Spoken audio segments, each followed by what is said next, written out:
Olá, boa noite a todos e todas. Sejam muito bem-vindos e bem-vindas ao nosso último e terceiro encontro do nosso curso Elementos do Direito da Infraestrutura. Vou aguardar alguns minutinhos para o pessoal entrar com calma.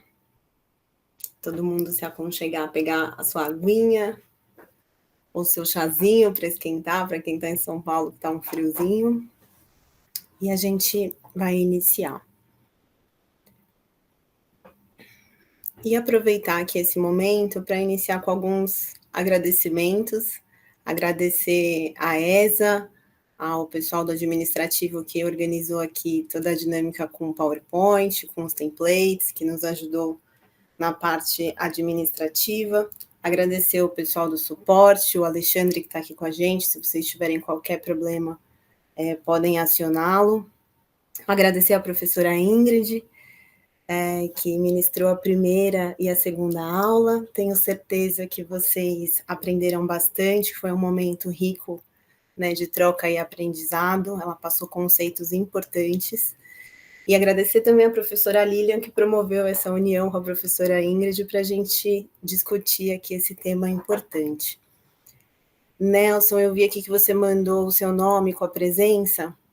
Isso é um ponto importante aqui. Para fins... já assinei lá também. Muito obrigado, viu?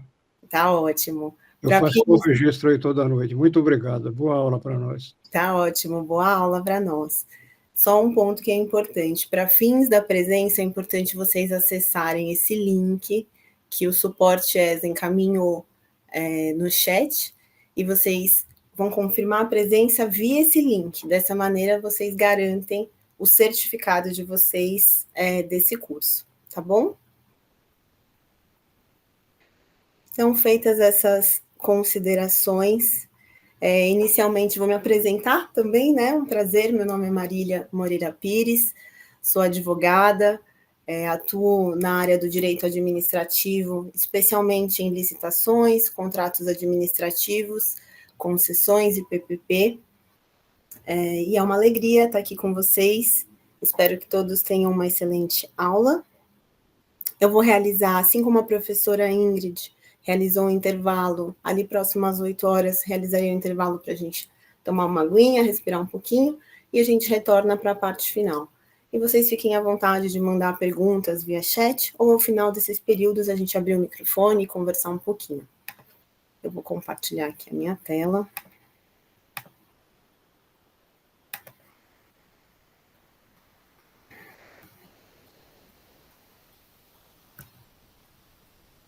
Então, inicialmente, a gente dividiu o curso na parte inicial, né, com o compartilhamento daqueles conceitos importantes, de premissas, de considerações iniciais, que a gente entende que é importante vocês terem em mente. E hoje a gente vai para a temática de contratos administrativos. E antes de eu partir para a temática própria de contratos, eu acho sempre legal a gente rememorar, embora eu tenha certeza que esteja fresco aí na cabeça de vocês. Eu vou fazer pequenos links com conceitos que a professora Ingrid já passou, mas só para todo mundo ficar na mesma página e a gente ter o tema de contratos administrativos contextualizado. Então, primeiro, o que a gente entende por infraestrutura? Eu peguei um conceito do livro do Dalpozo, que é um excelente livro dentro da temática de infraestrutura, em que ele propõe que a infraestrutura é a atividade administrativa que o Estado, ou quem lhe faça às vezes, tem o dever de realizar, consistente em provar, prover, manter e operar ativos públicos necessários de modo a oferecer um benefício à coletividade, tendo em vista a finalidade de promover concretamente o desenvolvimento econômico e social sob um regime jurídico administrativo. Desse conceito, a gente pode perceber 3 pontos que valem ser ressaltados. Ou seja, que a atividade administrativa de infraestrutura, ela é um dever. E, portanto, se ela é um dever, a omissão dos agentes públicos em prover essa infraestrutura, ela é passível de responsabilização. E quando a gente está falando da temática de infraestrutura, o conceito de coletividade ele é muito importante.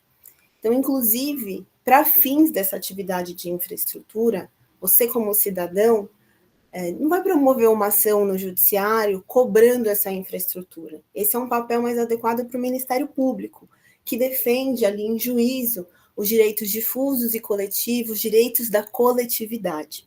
Então, esse é um conceito importante.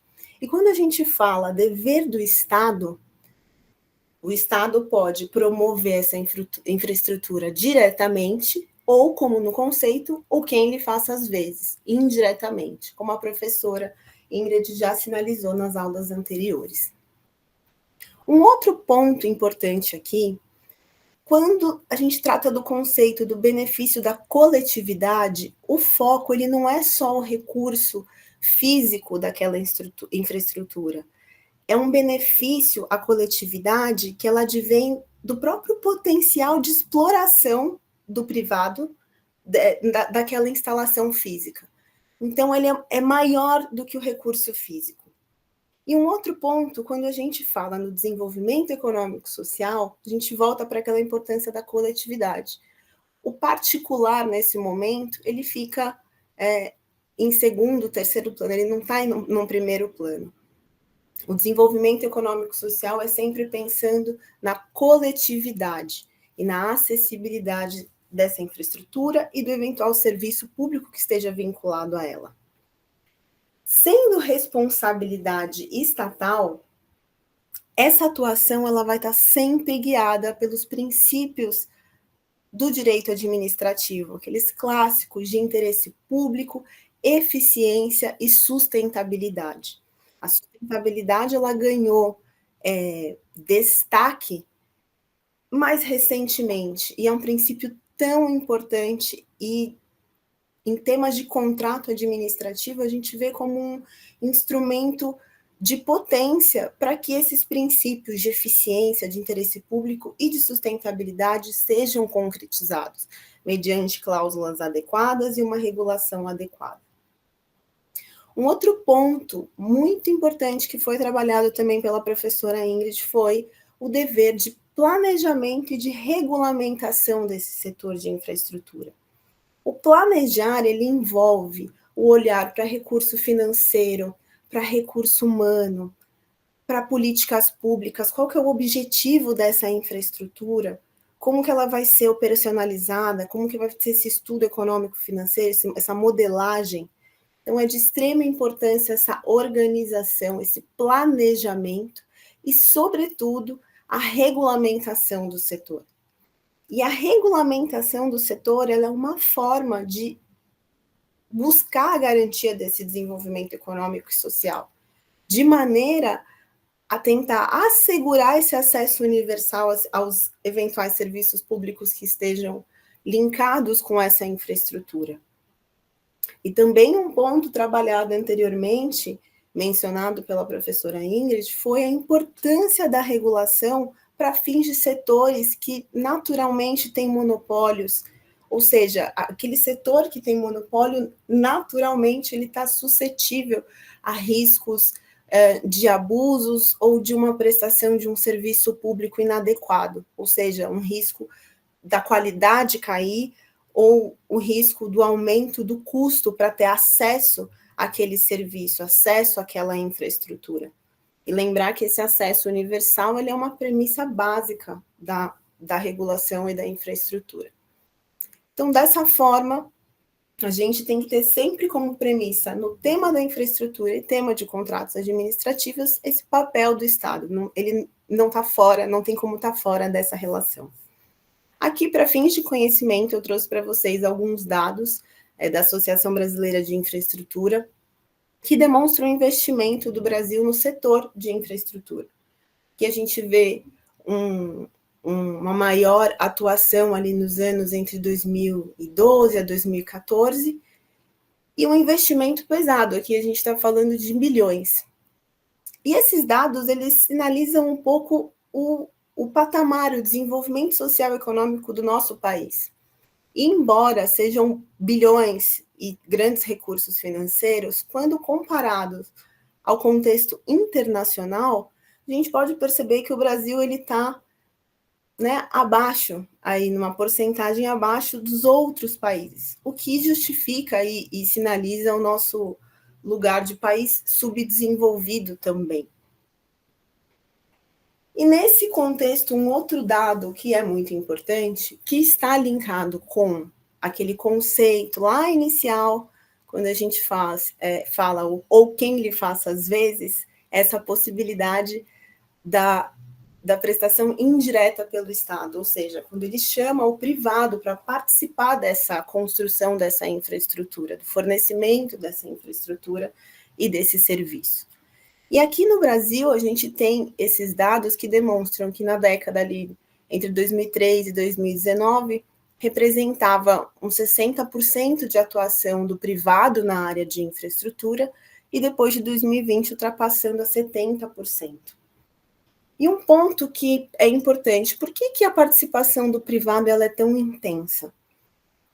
O poder público, ele tem sempre um limite, né, de até onde ele pode gastar. Um recurso público, ele não pode ser gasto de maneira ineficiente, sem as devidas justificativas, e ultrapassando o limite constante nas leis específicas que falam do orçamento público. Então, dessa forma, para fins de otimizar recurso financeiro, para fins de tentar concretizar o princípio da eficiência, o poder público ele faz esse movimento de delegar a prestação do serviço público, de delegar o dever de construir a obra relacionada àquela infraestrutura. E ele passa a ficar com um papel muito mais fiscalizatório, muito mais de regulamentar, de planejar essas contratações. E é claro que, dependendo do modelo do contrato, ele também vai assumir riscos, ele também vai assumir encargos, direitos e obrigações. Aqui eu trouxe mais 2 trechos de doutrina que tratam exatamente dessa participação do privado na atividade administrativa de infraestrutura. Então, o Dalpozo ele afirma que a atividade administrativa de infraestrutura encontra-se estruturada no rol das atividades que são delegáveis aos particulares, que poderão exercê-las em nome do Estado, de forma a colaborar em espírito de convergência com a obtenção dos desideratos públicos, sem prejuízo do retorno financeiro do capital investido.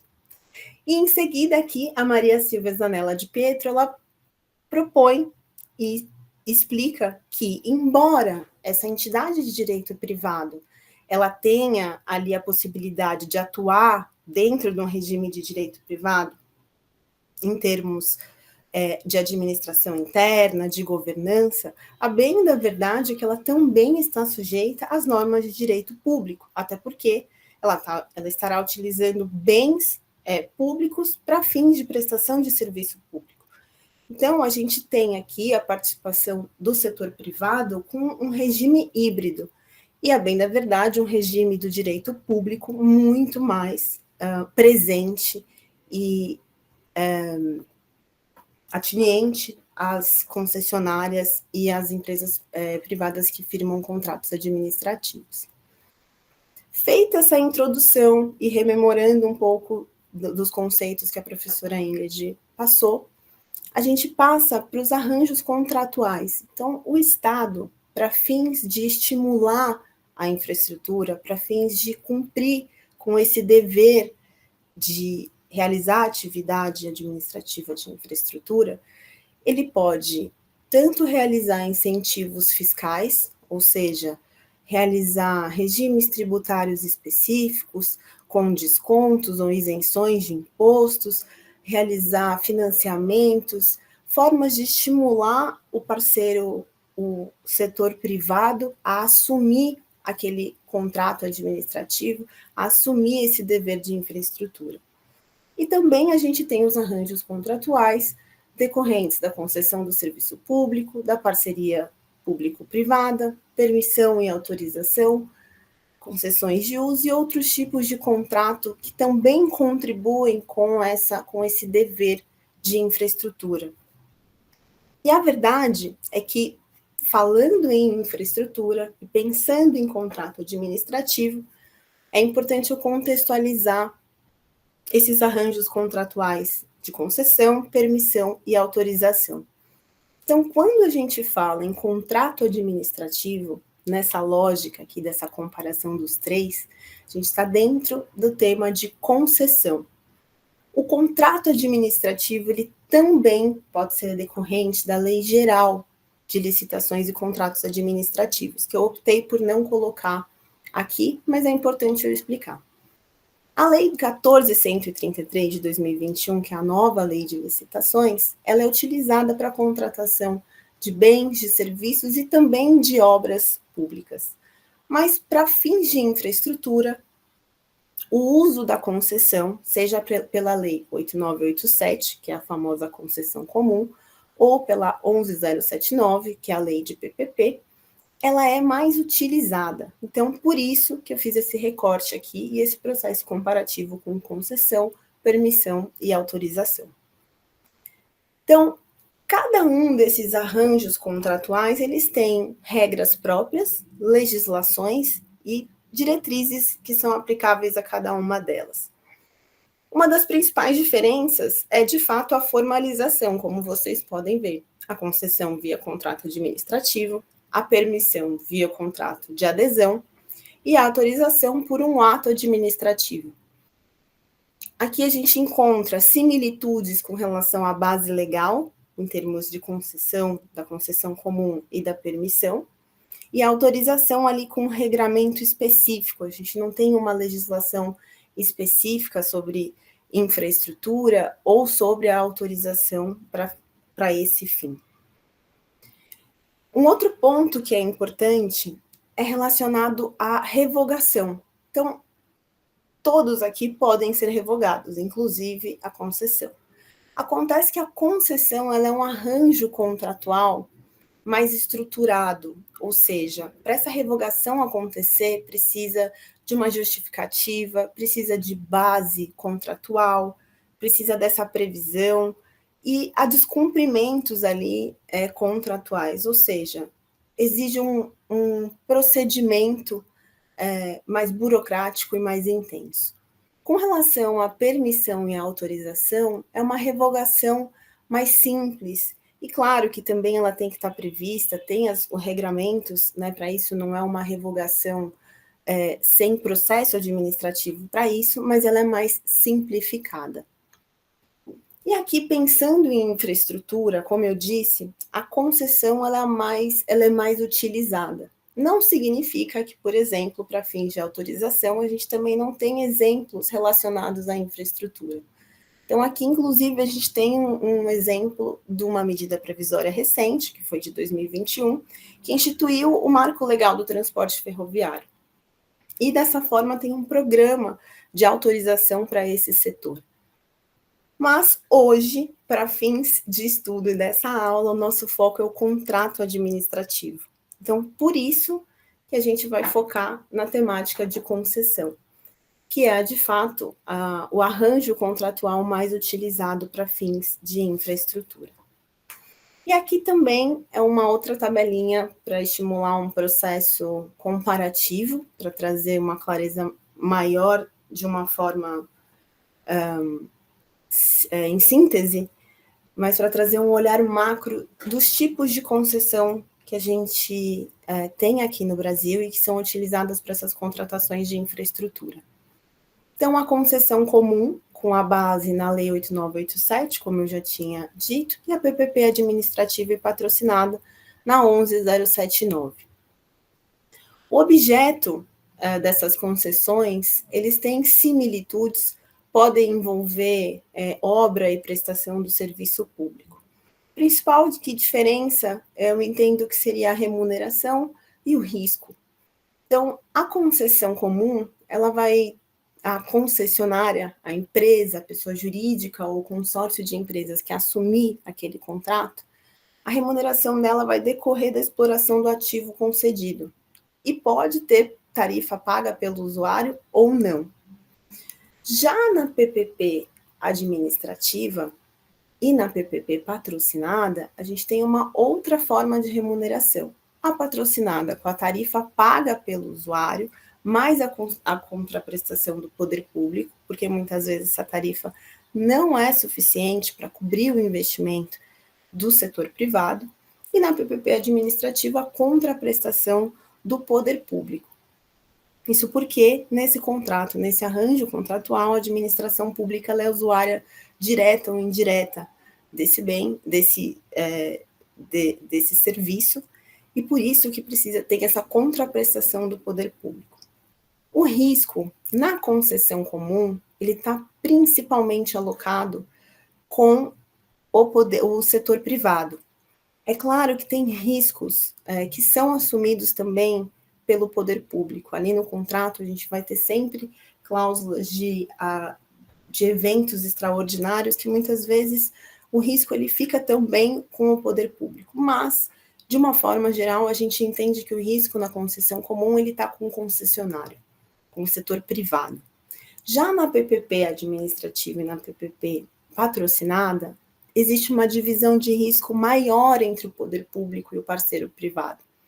Isso porque tem uma participação mais intensa do poder público e o parceiro privado ele precisa ter estímulos para entrar naquela operação, naquela prestação de serviço, e muitas vezes os riscos são tão pesados que, se não fosse dessa forma, talvez a gente não teria um incentivo para as empresas, para os consórcios de empresa assumirem essa gestão, essa operação ou construção, manutenção daquele ativo, daquela infraestrutura. Então, em razão do próprio arranjo contratual, a gente vai ter um investimento maior ou menor do poder público. Com relação à possibilidade de receitas acessórias, os 3 modelos, eles permitem essa possibilidade de receitas acessórias, e aí cada arranjo também vai ter a sua modelagem. Então, a PPP administrativa, embora ela permita receita acessória, muitas vezes não tem muitas oportunidades do contrato regular essa receita acessória. Mas, embora limitadas, elas são possíveis. As garantias pelo poder público também, existe uma diferença entre a concessão comum e as PPPs, sendo recomendável e comum que exista as garantias pelo poder público no modelo de PPP. Isso por conta da própria participação e como forma de estimular o setor privado a assumir essa operação, essa gestão. E aqui, para fins de exemplificação, coloquei alguns modelos de contratação que já aconteceram dentro desses arranjos contratuais. Então, aqui a concessão comum, coloquei o aeroporto de Guarulhos e os parques urbanos e naturais. Inclusive, parque é uma infraestrutura que ela chegou do direito administrativo contemporâneo. Normalmente, parque não era visto como uma infraestrutura em algumas doutrinas, mas hoje a gente já enxerga autores e doutrinas falando de parques. Inclusive, o próprio Dalpozo cita, né, o parque também como um exemplo. Aqui em PPP administrativa, PPP de escolas, de habitação e complexo penal. E a PPP patrocinada, ferrovia e metrô. E o VLT também do Rio de Janeiro. Então, aqui é um mapa geral e é importante ter a premissa de que o contrato administrativo ele é um instrumento que vai regular, que vai trazer as regras de cada um desses modelos e cada um deles tem as suas particularidades. E aí é importante aqui, para fins de contexto também, a gente entender como que surge o contrato administrativo. Então, o contrato administrativo, seja ele dessa concessão comum, ou seja, da concessão de PPP administrativa ou patrocinada, ele decorre do processo de licitação. O contrato administrativo, ele vai decorrer também de uma contratação direta, mas pensando, por isso que eu coloquei aqui, mas pensando em infraestrutura, ele normalmente acontece via licitação. E para ter uma licitação, naturalmente, o poder público ele precisa fazer um exercício de planejamento. Inclusive, com a alteração da lei de licitações, a nova lei de licitação, ela colocou o planejamento como uma fase de extrema importância para o processo licitatório. O planejamento hoje ele se tornou um princípio, uma premissa desse processo. E é nesse momento que o setor público ele vai criar a modelagem daquela concessão. Ele vai entender a demanda que ele tem, ele vai entender qual é a atividade de infraestrutura que ele precisa realizar, qual que é o serviço envolvido, se tem obra ou se não tem. Elaborar eventual projeto básico, projeto executivo, isso vai ser delegado também para o setor privado, pensar na matriz de risco e também agora, em razão da nova lei, fazer a tomada de decisão sobre o modelo, a modalidade licitatória. Normalmente, historicamente, até pela própria Lei 8666, que não previa o diálogo competitivo, as licitações elas aconteciam na modalidade de concorrência. E hoje, em razão da nova lei, foi inserida a nova modalidade de licitação, o diálogo competitivo, que ele é uma modalidade que tem o objetivo específico para objetos que envolvam inovação ou objetos complexos. Pensando na temática de infraestrutura, é muito palpável que ele seja utilizado para fins de contratação dessas obras, dessa operação, dessa gestão relacionada à infraestrutura. E tanto é verdade que a lei de concessão, ela, tanto da concessão comum como a de PPP, ela já prevê a possibilidade do uso do diálogo competitivo. E é claro que essa é um tema que para muitos causa um afastamento no sentido da possibilidade do uso do diálogo competitivo o próprio processo dele é muito diferente do que o Brasil está acostumado. Então, pode ser que culturalmente ele encontre barreiras de ser implementado de fato, mas eu aqui, particularmente, sou uma entusiasta do tema do diálogo competitivo, inclusive recém-mestre em Direito Político e Econômico pela Universidade Mackenzie, e a minha dissertação foi sobre o diálogo competitivo. Então, aqui pontuo como uma possibilidade de uso, e caso seja utilizado, é nesse momento do planejamento, em que a administração vai entender se é cabível ou não para fins daquele contrato administrativo. Feita a licitação, e aqui eu coloquei essa observação de publicação do edital, habilitação, qualificação, julgamento, esse passo, essas fases, pensando na concorrência. Se a gente for para um diálogo competitivo, é um pouquinho diferente, e como aqui não é o objeto da aula, eu não quis me aprofundar. Mas, inclusive, se vocês tiverem interesse no tema, é claro que a gente pode pensar numa aula sobre essa nova modalidade. Mas, de toda forma, aqui, pensei no processo de licitação de concorrência, que, a partir desse processo licitatório, a gente tem como resultado o contrato administrativo. E aqui o contrato administrativo ele é um consequente lógico do processo licitatório ou da contratação direta, na medida em que a administração processa a licitação como meio de escolher a melhor proposta para o contrato de seu interesse, de modo a satisfazer o interesse público.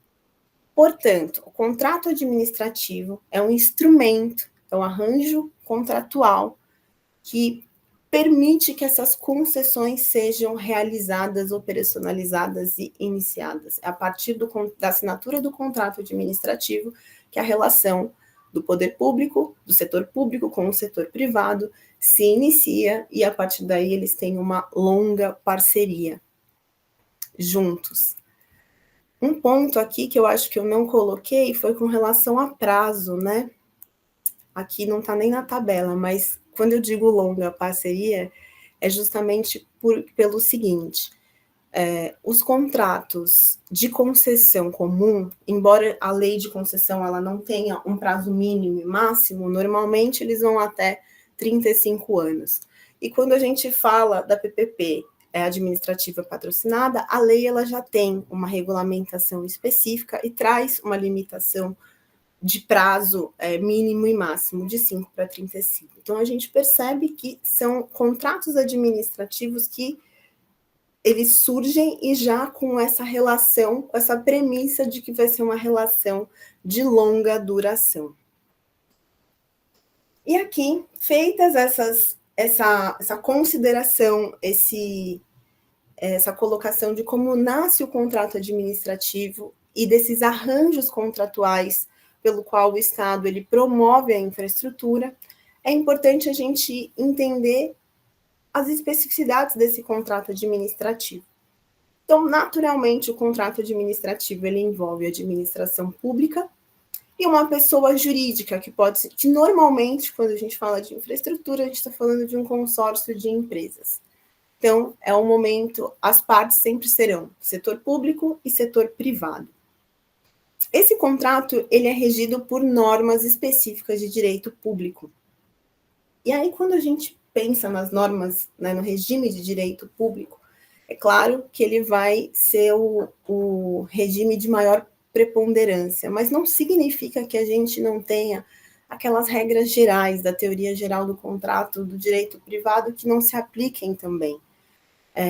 Quando a gente pensa em obras públicas, a gente, de maneira indireta, está envolvendo também o Código Civil. A LINDB também é de plena aplicação num contrato administrativo. A gente tem outras leis que circundam o contrato administrativo, embora ele seja um contrato em que o regime do direito público ele reina e ele tem essas normas específicas de direito público. E isso acontece porque o contrato administrativo ele não pode de maneira nenhuma se descolar do interesse público. É a premissa. Então, a aplicação dessas normas de direito público, eles buscam assegurar esse interesse, o alcance do interesse público, a indisponibilidade e supremacia do interesse público. Então, como premissa sempre, contrato administrativo, vocês têm que linkar com o regime de direito público, mas lembrar da aplicação subsidiária do direito privado. E o contrato administrativo, nesse caso, ele sempre tem o aspecto formal, ou seja, a gente não vai encontrar um contrato de infraestrutura pela via verbal, ele sempre será escrito, e para quem aqui já conhece, já teve contato com um contrato de infraestrutura, vai perceber que além, né, de formal e escrito, eles são enormes e com diversos anexos pela própria ali complexidade dessas concessões. E aqui, a nossa legislação, ela traz algumas especificidades do contrato, né? Então, a própria lei 8987, ela tem um capítulo sobre o contrato administrativo, e tem aqui as cláusulas essenciais, ou seja, todo contrato administrativo a gente espera que tenham todas essas cláusulas. E a legislação, é claro que um contrato administrativo, certamente ele pode ter mais cláusulas, né, do que as indicadas na lei, não menos que isso. E a razão dele colocar esse rol é para trazer segurança jurídica, é para trazer o aspecto formal, ou seja, escrito, somado a essa eficiência, essa segurança jurídica para as partes, de que esse contrato vai prever as premissas básicas dessa relação. A gente não pode pensar num contrato de concessão comum sem, de fato, definir a área e o prazo da concessão, os critérios de qualidade do serviço ou daquela obra que será construída e como que esses critérios serão avaliados, os preços, se vai ter possibilidade de exploração de receita acessória ou não, os direitos e deveres, fiscalização. Então, aqui, a lei ela traz esse rol e deve ser atendido minimamente com a presença dessas cláusulas. E pensando numa concessão comum, aqui a gente tem a concessionária assumindo não a titularidade do serviço, ou seja, o poder público, como a professora Ingrid também pontuou, o poder público ele não é o titular. O que é delegado é a prestação do serviço, é a manutenção, é a operação, é a construção. Mas o titular é sempre o poder público. Nesse contexto em que o setor público assume esse objeto, automaticamente ele assume uma série de responsabilidades. E ele vai responder caso essas responsabilidades não sejam cumpridas, caso tenham prejuízos no decorrer dessa prestação do serviço. E quando também a gente pensa em concessão comum, mesmo que tenha um consórcio de empresas, né, um número ali de pessoas jurídicas que se juntaram para executar aquele objeto, normalmente a gente conta com a contratação de terceiros. Então, o contrato administrativo ele também vai regular essas contratações. O poder público ele pode, né, estimular que sejam essas contratações, elas sejam probas, elas tenham governança, enfim, a gente pode colocar cláusulas no contrato administrativo para essa regulação. Assim como, caso aquela operação, aquele objeto, se entenda pela modelagem econômica, pela modelagem jurídica que cabe à subconcessão, certamente também é uma cláusula essencial ali para fins de contrato administrativo. Transferência da concessão é um ponto que, como poder público, acho que nenhum poder público quer enfrentar, mas de fato é uma realidade que pode acontecer, então certamente ele tem que estar previsto com ali a necessidade da anuência prévia do poder concedente, ou seja, do setor público contratante. E existe todo um processo, né, para que isso aconteça. E aí, lembrando daquele ponto, né, inicial sobre a participação do privado, a gente chegou à conclusão que o Estado ele fica com um papel muito mais fiscalizatório. E esse papel ele vai estar muito ligado à garantia, à tentativa, né, do poder público garantir a prestação do serviço de maneira adequada ou aquela execução da obra nos termos do contrato, no cronograma do contrato, ou seja, ele é um verdadeiro fiscal da execução contratual. O Estado ele vai assumir a condição de olhar para o contrato, das regras que foram definidas e estimular que o privado cumpra essas regras, atenda os prazos. E caso esse serviço ele não esteja adequado, os cumprimentos, os encargos contratuais, as obrigações não estejam devidamente sendo cumpridas, ele também pode realizar a intervenção, ou seja, ele assume ali a operação, a gestão, justamente pela ineficiência do serviço, pela inadequação. E também para isso tem um procedimento, não é algo que acontece sem o atendimento, a ampla defesa, ao contraditório, tem todo um processo administrativo, né, específico para isso, e essa intervenção ela acontece com a devida motivação. Assim como a gente tem as possibilidades de extinção do contrato, que são cláusulas, né, clássicas que estão presentes aí no contrato administrativo, por incapação, caducidade, rescisão, anulação, falência ou incapacidade da concessionária. São formas, né, desse contrato administrativo finalizar.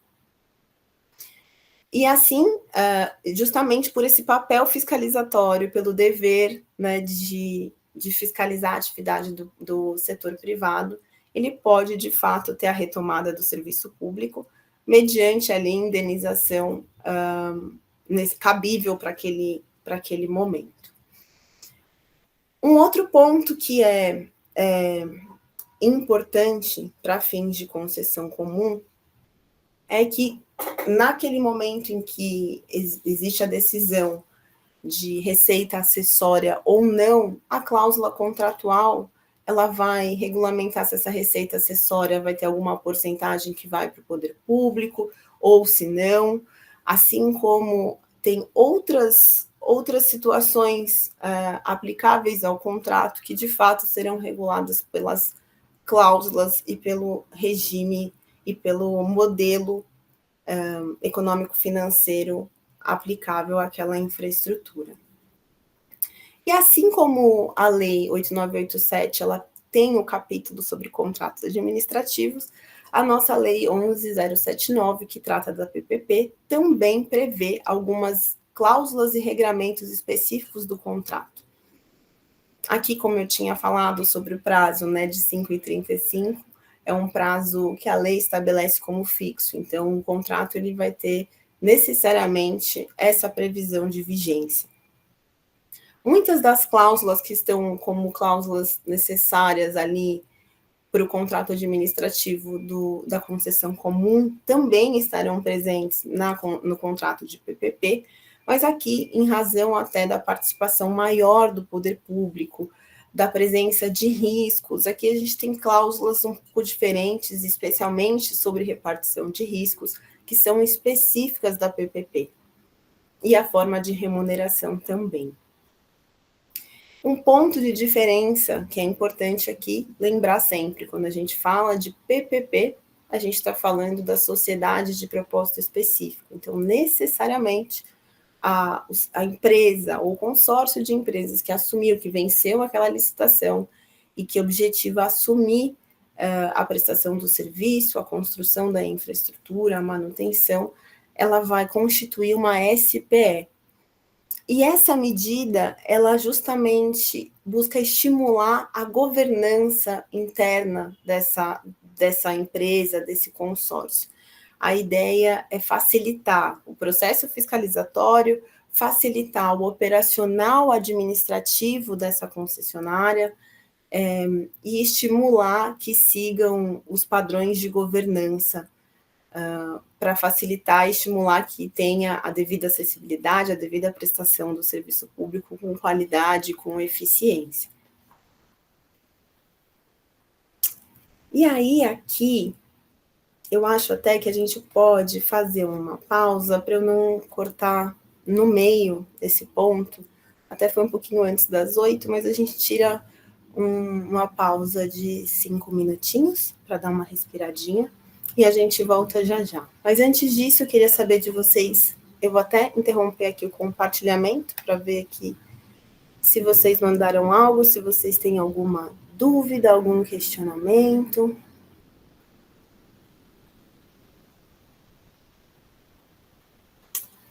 Deixa eu ver aqui, o pessoal estava falando os slides, né? Com relação aos slides, pessoal, deixa eu até explicar. Eu mandei o slide na semana passada e hoje eu fiz uma atualização no material. Então, eu acredito que o suporte da ESA, eles vão compartilhar, ou ainda hoje aqui em concomitante a nossa aula, ou em breve, mas se teve algum atraso, eu aqui também peço minhas desculpas, porque não foi culpa aqui do suporte da ESA, tá? Eu fiz uma atualização do material e eu queria que vocês tivessem o material atualizado, tá bom? Então, como ninguém se manifestou sobre dúvidas, a gente tira essa pausinha de 5 minutos e já retornamos, tá bom?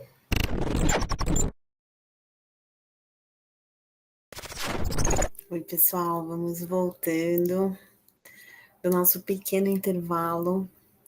Deixa eu dar uma olhada no pessoal que está aqui.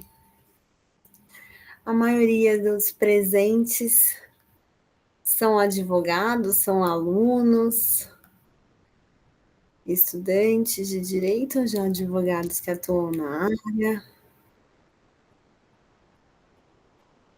Deixa eu ver. Oi, Bárbara, você está aqui. Que alegria ter você aqui. Bom, pessoal, obrigada pela presença de todos. Vamos voltar aqui para a nossa aula. Robson, faz parte da comissão de compliance. Que legal, Robson. Um prazer ter você aqui. Advogado, atuo com regularização fundiária. Que legal, excelente tema. Regularização fundiária. A Bárbara. Bárbara é estagiária lá, trabalha comigo. Uma excelente estudante de direito, que tenho certeza que vai ser uma brilhante advogada também. Então, vamos lá. Então, a gente, no primeiro bloco, rememorou alguns pontos, né, falados ali na primeira e segunda aula, do papel do Estado, da função importante que ele tem no fornecimento dessas infraestruturas dos serviços relacionados, e que o privado ele tem uma participação muito intensa nesses contratos. E também passamos pelos arranjos contratuais, de uma maneira bem resumida, mas que eles demonstram, já sinalizam a complexidade desse contrato administrativo, certo? E lembrando que infraestrutura, a gente está falando, né, desses objetos como rodovias, aeroportos, parques, infraestruturas relacionadas à mobilidade urbana, seja na construção do metrô, na construção das garagens para prestação ali do serviço público coletivo de ônibus. São objetos que, de verdade, por si só, já envolvem tantos pontos a serem regulados, que a realidade é que o setor público ele sofre de um ponto decorrente da assimetria de informações. E o que acontece? O que significa essa assimetria de informações? É como se o poder público nem sempre ele tenha clareza para elaborar esse contrato administrativo de maneira que ele vai conseguir pensar na viabilidade operacional, na viabilidade do cronograma, conseguir prever de fato todos os riscos, todos os possíveis entraves desse contrato. Inclusive decorrente da própria simetria de informações, que ela é um problema antigo do setor público, que ele foi profundamente modificado e aumentado em razão do nosso processo de desenvolvimento de tecnologia, né, e do próprio mundo contemporâneo. Hoje em dia, a gente está, como usuário, né, como consumidor, a gente está suscetível a diversas prestações de serviço e fornecimento de bens que são transformados diariamente pelo processo tecnológico. Então, quando a gente fala de assimetria de informação, a tecnologia ela só aprofundou esse ponto. E em razão da assimetria de informações, esse é um dos pontos que estimulou a entrada do diálogo competitivo na nova lei de licitações, e uma modalidade sendo possível para a contratação de bens, de serviços, de obras e de concessões de serviço público, seja ela por concessão comum ou concessão patrocinada ou administrativa. E o diálogo competitivo, prometo que eu não vou me aprofundar, ele justamente vem para buscar a quebra ou a mitigação dessa assimetria de informações. Ou seja, justamente pela dificuldade desse contrato administrativo ele nascer, ele surgir, com toda essa visão macro do que vai significar esse operacional, essa implementação e essa execução de todas essas cláusulas aqui, todas essas, seja ela de concessão comum ou PPP. Ele vai estimular o diálogo competitivo, ele chama o privado para ele participar desse planejamento, dessa construção desse contrato. Ou seja, são situações, sejam de cunho jurídico, de cunho operacional, de cunho técnico, que a administração pública nem sempre tem conhecimento, tem ciência e sabe a melhor forma de regular aquela solução de infraestrutura que ela precisa contratar. O setor privado, ele entra nesse planejamento para apresentar o que é a realidade operacional da execução desse objeto, dessa demanda que está sendo proposta. De repente, o poder público ele imaginava que um cronograma de 6 meses era viável para determinada conduta. E aí ele coloca lá no contrato o encargo contratual e o prazo.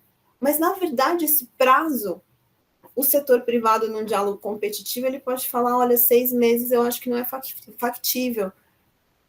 A gente seria viável, de repente, 1 ano, e isso acontecer na fase de planejamento. Hoje, nas concessões que nós temos, como elas aconteceram pela concorrência, isso significa que aquele que ganhou a licitação, que assumiu o objeto, que assumiu o dever de fornecer a infraestrutura e de prestar aquele serviço público, ele está mais para um contrato de adesão do que um contrato em que teve uma participação, um diálogo em que ele também pôde opinar. É claro que na concorrência hoje, o setor privado, esse consórcio interessado em assumir eventualmente esse objeto, ele tem maneiras de contestar o edital e o contrato. Então, eventual problema no cronograma de prazo, ele também pode ser pontuado pelo setor privado. Mas isso acontece não na fase de planejamento, é na fase licitatória, mediante a impugnação, mediante um pedido de esclarecimento, ou mediante até a representação no Tribunal de Contas. Então, a realidade que a gente tem é que os contratos administrativos surgem decorrente de um contexto de assimetria de informações e que nem sempre as questões operacionais, questões financeiras, questões de governança estarão de fato devidamente reguladas. E dentro desse ponto, um principal reflexo dessa assimetria de informações é o aumento e a possibilidade de problemas surgirem durante essa execução contratual. É claro que todo órgão público contratante e a própria empresa, o consórcio de empresas o consórcio de pessoas jurídicas que resolveu assumir esse contrato, eles não querem lidar com problemas e assumir riscos, mas a realidade é que isso é inerente no momento da contratação pública e especialmente falando de concessão, seja ela comum ou seja ela uma PPP. E aí a gente tem aqui, se a gente for parar para pontuar, de fato, todos os riscos que circundam esse contrato administrativo, eles são infinitos. E justamente pela dificuldade do ser humano prever todos os riscos de uma relação contratual que ela é longa e com um operacional que exige uma técnica específica, de fato, não vai ter como fugir e as partes vão ter que lidar com esses riscos. Então, quando a gente está falando desses riscos, eu coloquei aqui, pontuei alguns tipos, que é um rol meramente exemplificativo, não exaustivo,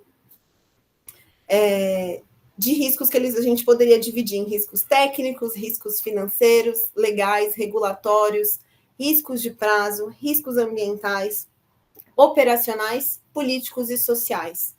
Ou seja, a ideia é que, no momento da elaboração do contrato administrativo, seja ele decorrente do diálogo competitivo ou de uma concorrência, a ideia é que o contrato administrativo tenha esse potencial de prever esses riscos e regular os riscos. Ou seja, não adianta o agente público responsável pela elaboração do contrato prever, somente sinalizar. É importante que tenha uma regulação diante desse risco. Quem que é o responsável?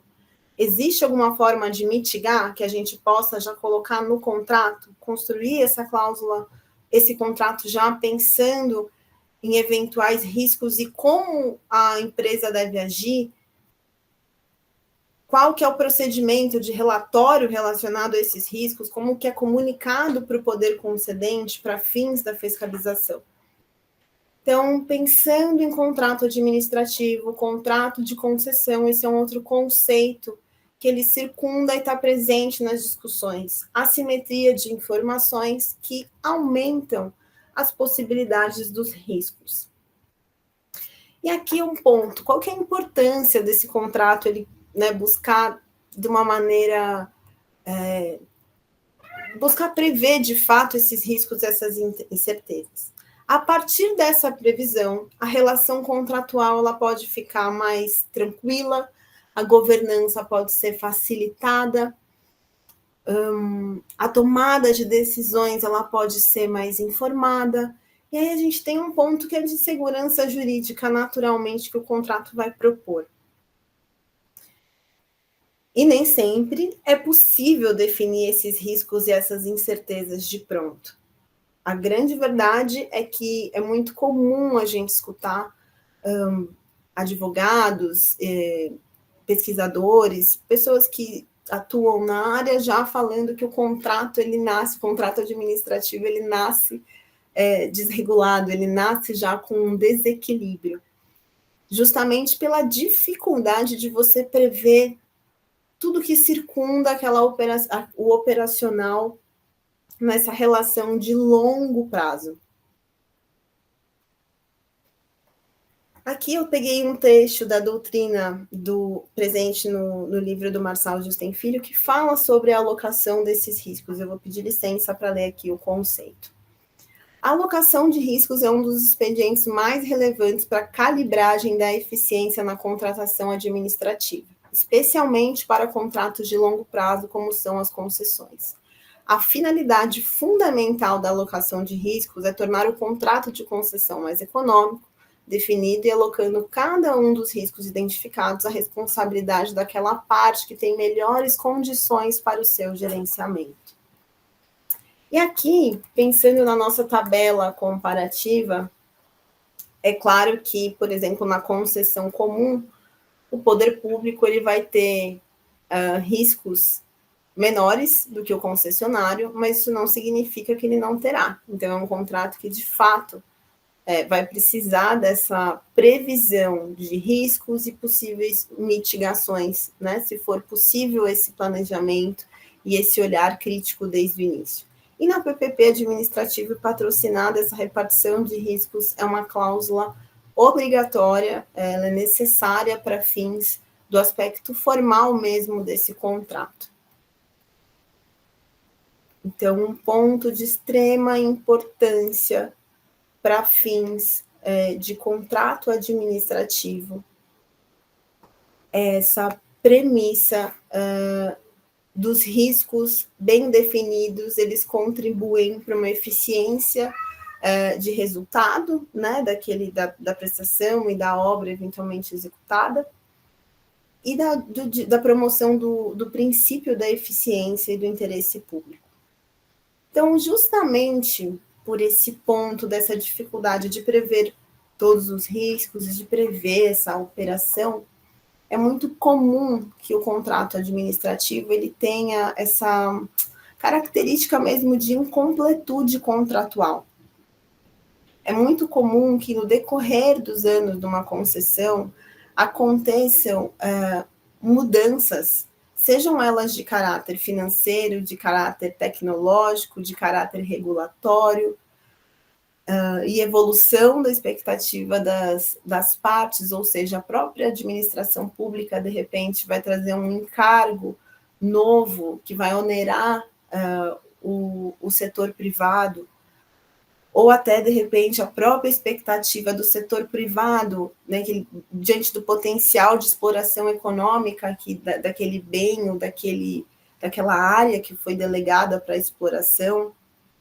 São tantas coisas que são inerentes, tantos contextos fáticos e até sociais que circundam esses contratos, que, de fato, não tem como um contrato administrativo nascer completo e 100%. No próprio decorrer da execução contratual, o poder público e o setor privado, eles terão insights de formas de melhorar, de repente, aquele contrato, de pontuar algumas cláusulas que, de repente, estão restringindo ou dificultando alguma situação operacional. Então, esse é um ponto que, de fato, infelizmente, é algo decorrente da assimetria de informações, gera essa incompletude contratual. E aí, como uma forma de reduzir, de mitigar essa incompletude contratual, esse ponto da dificuldade de previsão dessas cláusulas de maneira linkada com o operacional de fato, a gente tem essa teoria dos contratos relacionais, que é uma teoria que ela propõe, até de certa forma, está muito relacionada com a administração pública dialógica, ou seja, que exista um diálogo entre as partes para buscar a boa-fé contratual, evitar que os conflitos eles sejam judicializados, ou seja, necessário ali, de repente, uma arbitragem, que o conflito ele possa ser mitigado dentro do setor administrativo, de fato, pensando numa maneira mais consensual, né? A administração pública dialógica, ela já vem nesse movimento da consensualidade, e a professora Ingrid também sinalizou esse ponto na aula dela. Essa teoria também, ela busca essa preservação da relação, ou seja, nenhum órgão público, nenhum setor público contratante, ele realiza uma concessão para que não dê certo. E nenhum setor público, nenhuma empresa ali, ela assume pensando também que não dê certo. E ambas têm o interesse daquele objeto acontecer, e para isso, quanto mais saudável for a relação do contratante e contratado, melhor. Quanto mais saudável, quanto mais tranquila, mais chances da gente ter uma governança organizada, de um processo fiscalizatório justo e adequado, e que esse contrato aconteça dentro do resultado esperado, com atendimento aos princípios da administração pública, mantendo o interesse público, a eficiência, a probidade, a integridade. Então, é algo que, em termos de concessão e pensando em contratos a longo prazo, é muito importante que o setor público, aquele servidor que esteja na linha de frente dessa fiscalização ou dessa gestão do contrato, ele tenha em mente esses preceitos, é quase uma soft skill de promover essa fiscalização de uma maneira dialógica, de uma maneira em parceria e de estimular a boa relação nesse contrato. Essa é a verdade. E é claro que isso também depende do setor privado ali disposto a assumir esse objeto, não pensando só na lógica econômica. Isso é um outro aspecto. Quando a gente tem partes, uma parte do direito, uma das partes sendo o setor público, uma das partes sendo o setor privado, é claro que elas têm objetivos em comum, ou seja, aquele objeto constante no contrato, ele tem que ser executado. Mas também elas têm as diferenças entre si. O setor privado, ele está sempre pensando no aspecto econômico também, em como ele vai ter um melhor retorno econômico. De uma outra parte, o setor público, ele está muito mais preocupado com a qualidade daquele serviço, do atendimento ao cronograma, do atendimento à execução daquele objeto contratado, com a qualidade dentro das técnicas previstas no contrato. Em razão dessas diferenças, eles vão ter que criar ferramentas e instrumentos durante essa execução contratual para essa relação ser preservada e aquele objetivo, aquele objeto em comum, ele ser de fato alcançado. Então, por isso que a gente fala, por exemplo, que regras do direito privado também são aplicáveis ao regime do direito público. A gente parte da premissa que terá uma boa-fé contratual, uma boa-fé objetiva, né, deles perseguirem e alcançarem esse objeto. E pensando nesse aspecto da incompletude contratual, naturalmente, a gente vai trazer o conceito e vai surgir o conceito da mutabilidade contratual.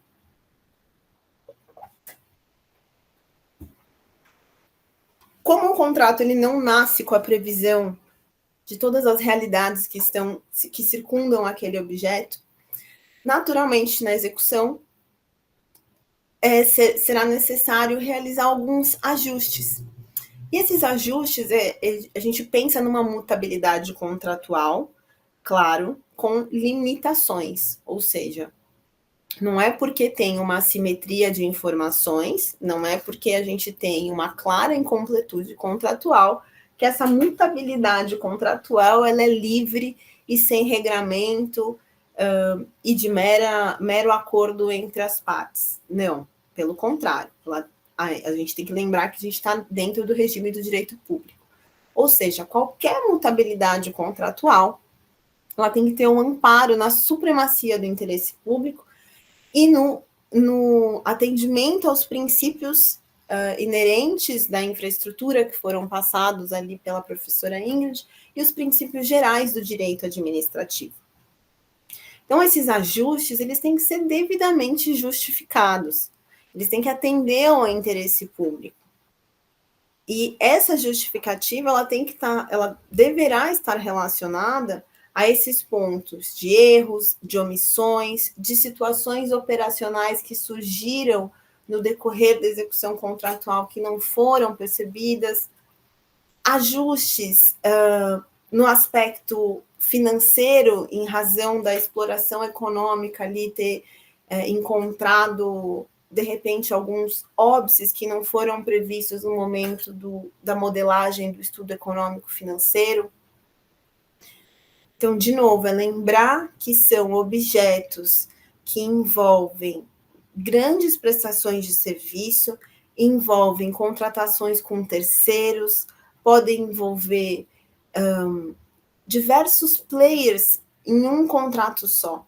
Então, naturalmente, essa empresa que assumiu esse objeto e a comissão fiscalizadora por parte do setor público, eles vão enfrentar situações que vão impulsionar esses ajustes e essa adequação a novas realidades. Opa.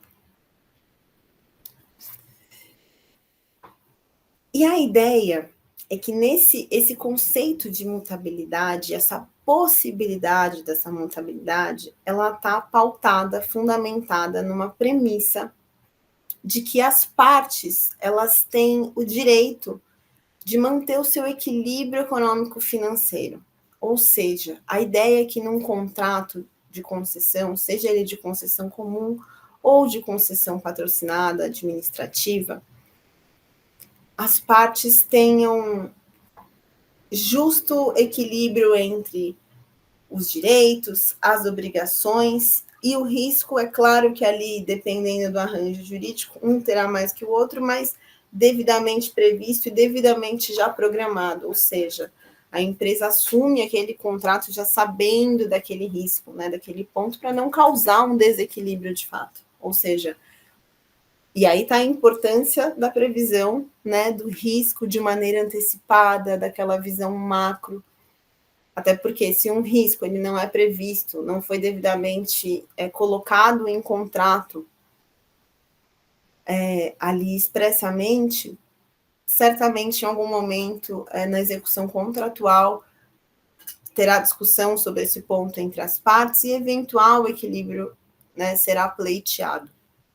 Então, a ideia desse conceito de equilíbrio contratual é que esse contrato ele continue justo para ambas as partes, independentemente desse contexto de incompletude contratual e da mutabilidade contratual.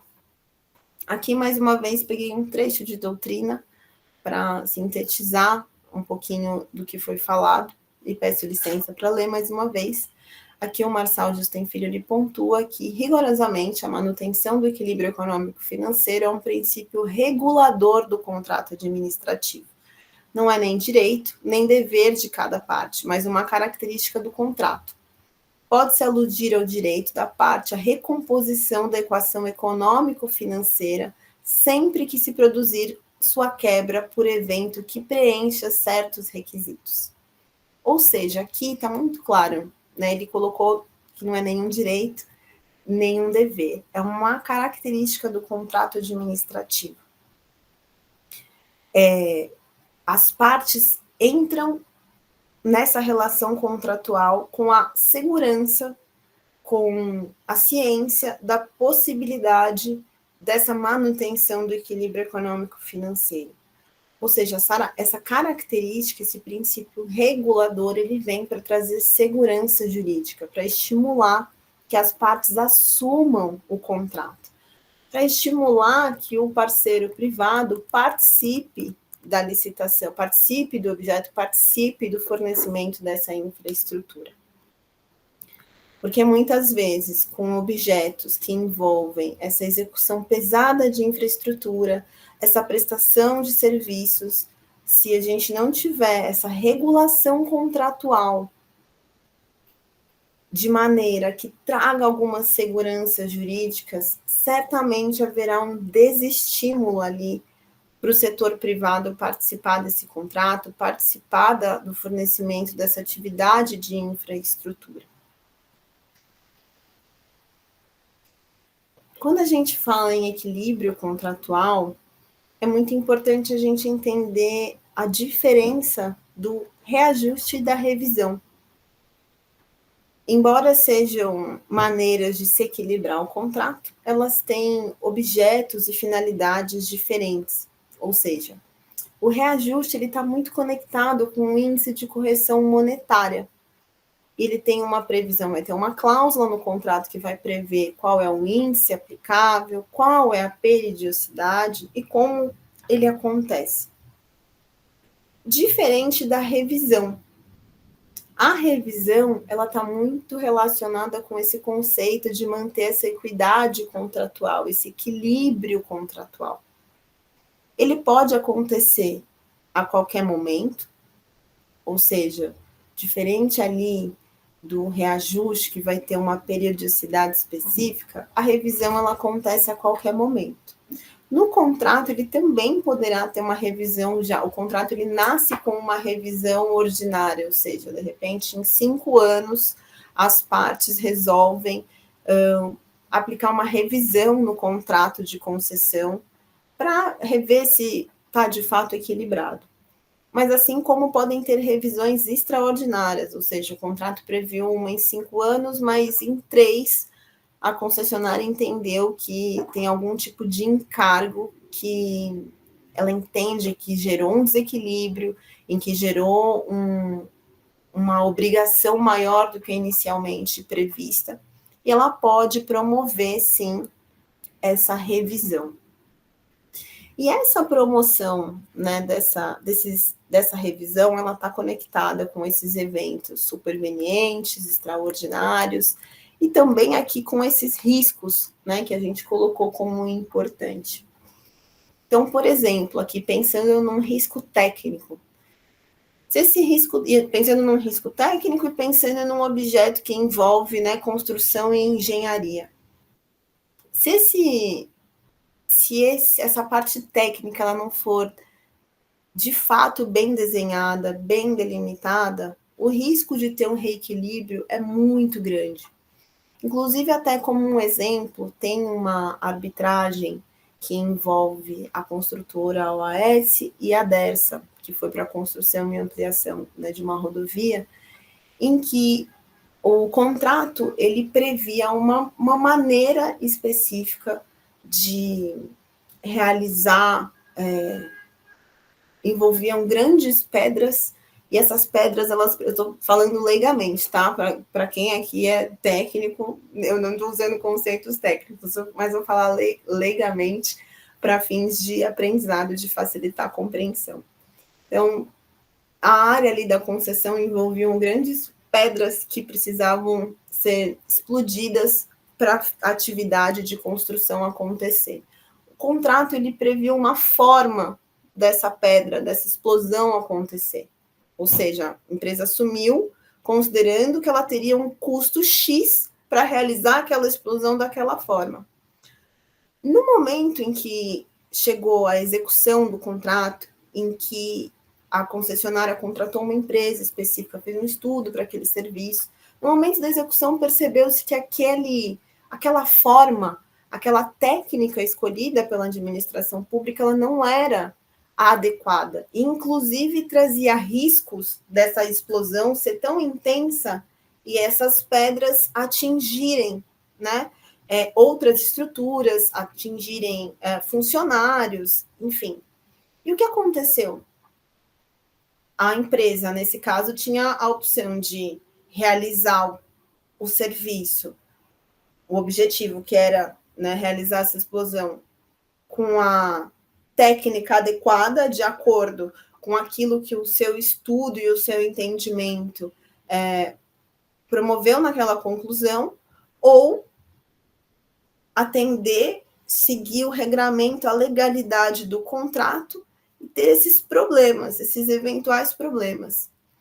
Eventuais não, esse iminente risco, né, de problemas. E na realidade prática, o que aconteceu? Ela prestou o serviço, a pedra foi de fato estourada, então o objetivo foi cumprido, só que ela foi pela via da parte técnica diferente do que o contrato previa. E naturalmente o que aconteceu? Esse custo ele foi superior. E o que ensejou numa discussão de equilíbrio contratual financeiro, decorrente do processo de revisão. Ou seja, teve um evento superveniente em que a empresa privada que assumiu aquele serviço, que no momento da execução contratual identificou que aquela cláusula contratual, ela de fato não considerou um avanço tecnológico e que, portanto, ela merecia essa reavaliação. E aí entra esse ponto da preservação da relação, da necessidade da eficiência, do interesse público. Então, aquilo. O poder público, nesse caso, ele poderia ter regulado esse contrato de uma forma em que esse risco técnico fosse previsto, não foi possível, e, portanto, agora ele vai ter que arcar com eventual ressarcimento, com eventual adicional de custos decorrente dessa modificação. E claro que também essa revisão ela pode acontecer em favor do setor público. Nem sempre ela acontece em favor do privado. Então, um exemplo, pensando em concessão de parques,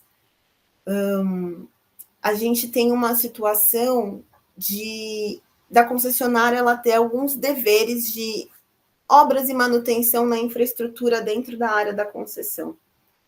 E no contrato, existe um encargo que ali ele coloca o dever de manutenção de uma parte murada, em que existe o muro existe para partilhar, ali tem um terreno da área da concessão do parque e um outro terreno de um outro titular, de um ente privado.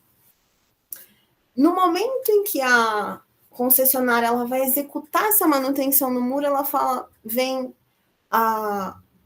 o setor, a subprefeitura, o setor público e fala, nossa, não, mas esse muro aqui, na verdade, ele está na titularidade ali desse terreno, não está na área da concessão.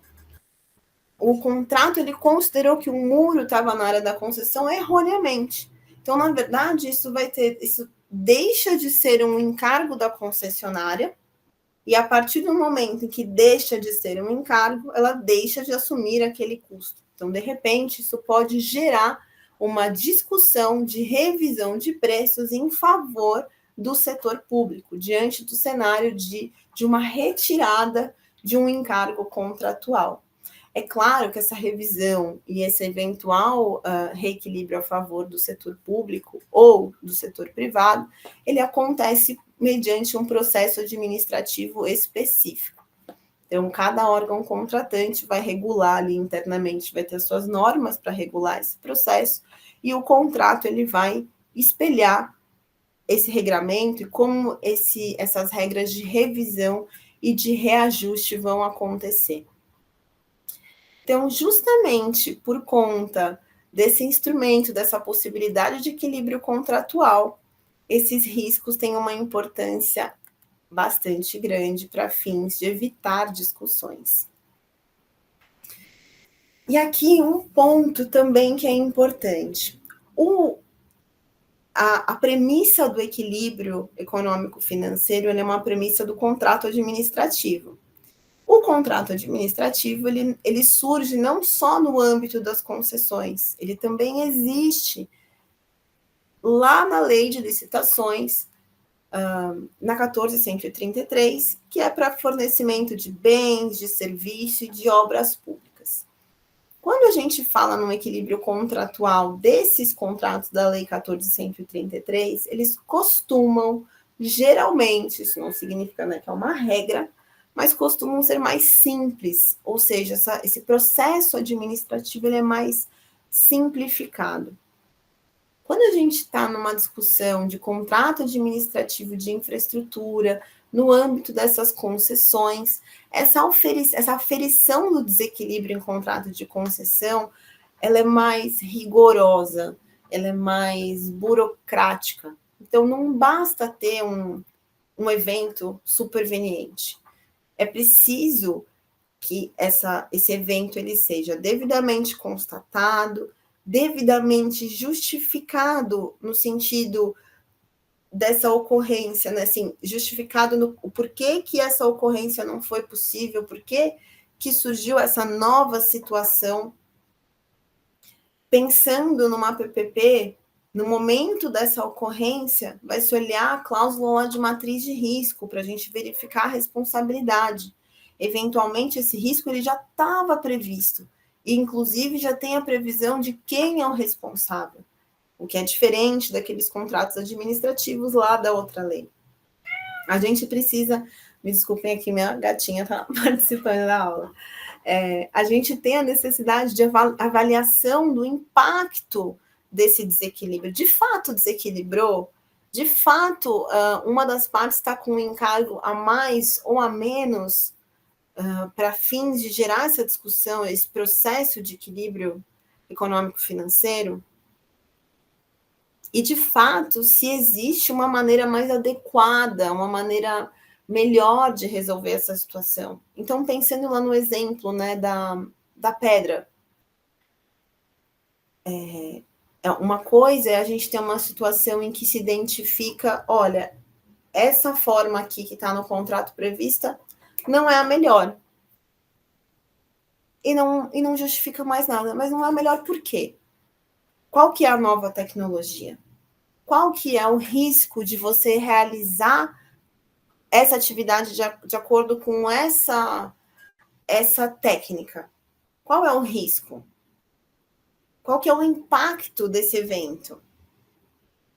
Mediante as justificativas certas, mediante a apresentação dos fatos, né, com transparência e trazendo esses aspectos técnicos ou financeiros que vão justificar essa movimentação para motivar uma revisão, a gente pode pensar na possibilidade de fato, ter um aditivo contratual para isso. Isso é muito importante também. Qualquer modificação no contrato administrativo, então, pensando aqui na mutabilidade contratual, em que novas situações vão acontecer, novas realidades, e na relação contratual a longo prazo, tudo que acontecer de novo, tudo que for repactuado, essa revisão aqui decorrente desses eventos supervenientes extraordinários, eles serão devidamente, né, aditados e formalmente constarão no contrato. Existem mudanças que elas podem ser mais simples, então não necessariamente ela vai acontecer por um aditivo contratual, mas por um mero apostilamento. Então, um exemplo aqui de um apostilamento, pensando num contrato de concessão, a gente tem um encargo que, inicialmente, o poder público ele pediu que a empresa ou a SPE ela apresente as demonstrações financeiras em fevereiro de todo ano.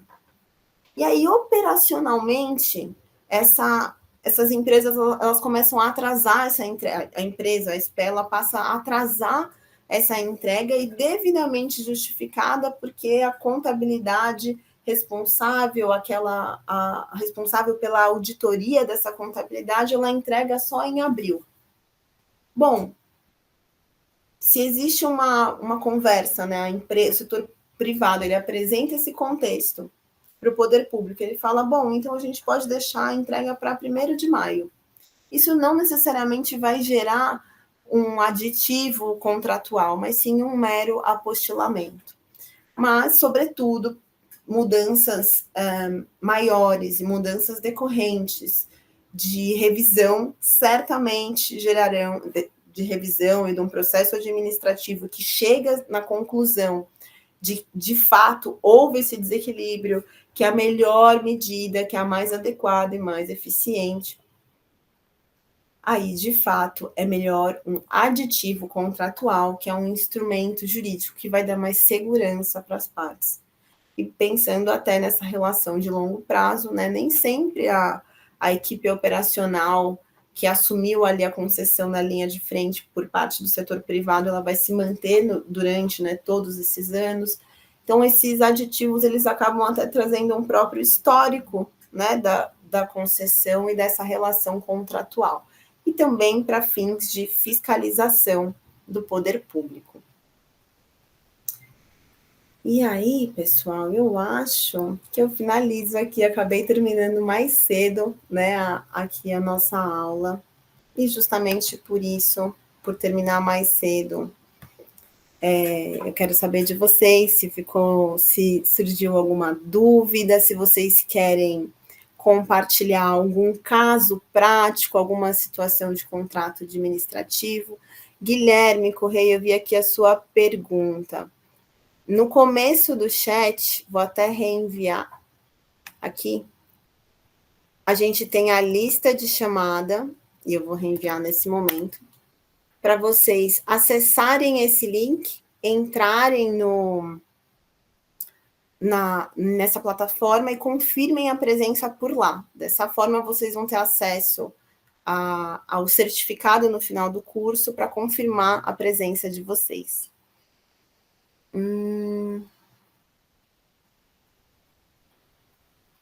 Aqui, professora, você acha que... Vou ver as perguntinhas, tá? Jorge Augusto, professora, você acha que a IA vai ser uma grande ferramenta para a elaboração desses contratos? Olha, inteligência artificial, né, no direito administrativo é um assunto tão importante, tão relevante, faz parte do direito administrativo contemporâneo. Particularmente, eu acredito que para a implementação de uma inteligência artificial para fins desses contratos, eu acho que isso, se uma empresa, né, privada tiver essa potência de um dia gerar contratos que trazem segurança jurídica, eu não vejo como algo impossível. Mas eu imagino que seria mais a longo prazo. Eu acho que a substituição integral, né, de uma inteligência artificial para regular esses contratos de infraestrutura e contratos de concessão exigem aí um avanço da tecnologia, um desenvolvimento da inteligência artificial. E entendo como o papel, né, do advogado, o recurso humano nesse momento como fundamental. É claro que a inteligência artificial ali, se ela tem se ela for programada, né, junto com uma coleta de dados e de informações e de histórico, né, das contratações, das concessões, de maneira que essa própria inteligência artificial consiga identificar lacunas, gaps, riscos, eventualmente, né, não muito claros, de fato, quem sabe a inteligência artificial ela vai ser uma ferramenta para aprimorar, né, para somar na segurança jurídica e na regulamentação desses contratos. E, de fato, o contrato administrativo é a lei entre as partes, né? Qualquer coisa que venha para somar para essa relação jurídica e essa lei entre as partes ser mais clara, mais transparente, com maior possibilidade de previsão de riscos, melhor. Então, quem sabe a gente, de fato, não tem essa junção da inteligência artificial com a elaboração desses contratos. Professora, qual a melhor forma de se haver a viabilidade de licitação na gestão pública na visão do direito administrativo? Edgar, eu não entendi a sua pergunta. Se você quiser, de fato, quiser abrir o microfone para esclarecer. Mas a viabilidade para realizar licitação, acima de tudo, se eu entendi bem, né, a sua pergunta, ela está muito conectada com o planejamento ali do setor público. A partir do momento que existe a identificação da necessidade de uma demanda, aqui no nosso tema, né, de uma infraestrutura ou de um serviço público que precisa ser fornecido para a coletividade, o planejamento ele se torna a medida que se impõe, ou seja, a partir da identificação da demanda, vão se olhar os arranjos contratuais possíveis, o modelo econômico aplicável àquela infraestrutura, àquele serviço público, para dar esse start no processo licitatório, para decidir se vai ser a concorrência, se vai ser o diálogo competitivo. E aí, lembrando que a infraestrutura, ela envolve né, diversos setores e agências reguladoras que estão presentes nessa relação. Então, esse planejamento ele envolve também essa visão regulatória daquele âmbito que o contrato administrativo, né, é pertinente. Então, aqui a nossa ideia, a gente está trazendo um curso de elementos gerais, mas bem da verdade aqui em infraestrutura a gente poderia também fazer cursos específicos de cada infraestrutura, e nesse contexto, cada infraestrutura vai ter um tipo de planejamento e uma viabilidade dessa licitação. E aqui nosso curso, né, com elementos gerais, a ideia é estimulá-los a novos administrativistas e estimular também quem já está na área a gente aprofundar e compartilhar conhecimento. O Jorge Augusto aqui pontuou que o grande problema do equilíbrio econômico-financeiro, por conta da falta do interesse do Estado, é o judiciário muito lento. Dou exemplo, os hospitais psiquiátricos foram inviabilizados pela política pública, onde a diária ficou defasada por opção política. Isso é um ponto, né? Assim, quando a gente pensa em concessão e judicialização, de fato, né, contar com o judiciário, nem sempre a gente vai ter a celeridade como uma premissa e a solução, né, de pronto. Por isso que, inclusive, existe esse movimento de uma administração pública dialógica, né, pautada na consensualidade. Por isso que os contratos de concessão, eles permitem a previsão da arbitragem, né, de uma tentativa de afastar esse envolvimento do judiciário nessa relação contratual. E falar de equilíbrio econômico-financeiro, de fato, assim, tem vários grandes problemas. É uma situação que normalmente ela causa, é um contexto fático que normalmente vai causar uma situação de discussão e discussão administrativa, né, e de eventual discussão arbitragem ou no judiciário. Aqui, deixa eu ver se tem mais alguém. Imagina, Jorge, se for perdão pelos erros, não tem problema nenhum. Então, além desses comentários aqui no chat, deixa eu ver se alguém mais falou algo. Além dos comentários do chat, alguém gostaria de abrir o microfone, compartilhar alguma informação, tirar alguma dúvida?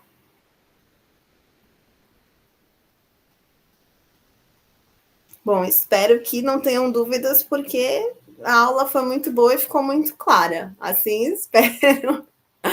Bom, de toda forma, terminei aqui um pouquinho antes. Quero que vocês se sintam muito à vontade e confortáveis para acionar tanto eu ou a professora Ingrid para fins de dúvidas, para fins de esclarecimento, para fins de compartilhamento aí de experiências, e a gente fica à disposição. A gente agradece muito a presença de vocês, a inscrição de cada um de vocês. A bem da verdade é que a gente fica motivado em criar a aula, em compartilhar esses conhecimentos, porque cada inscrição motiva a gente viu que foi um curso bastante procurado, e a gente já está organizando, já organizou, né, o curso de Elementos de Direito à Infraestrutura 2, em razão das inscrições, né, desse, e é uma alegria aqui compartilhar com vocês. Espero que vocês tenham gostado, tenham aprendido, tenha sido um processo aqui de aprendizado e de enriquecimento. Para quem estiver no curso 2, nos vemos em breve, e também aproveitem e divulguem aí para os amigos, mesmo quem não participou desse curso 1, né, o curso 2 também vai ser muito interessante. E se fizer sentido futuramente também para vocês, se vocês entenderem que é legal a gente continuar nesse tema, a gente pode criar cursos específicos para os setores de energia, setores de transporte, setores de parques, enfim, a gente cria novas vertentes aí. Tá bom, pessoal? Boa noite, muito obrigada pela presença de todos e todas. Eu vou deixar aqui Muito obrigado a você. Obrigada, professora. Obrigada a vocês. Bom descanso e boa noite para vocês.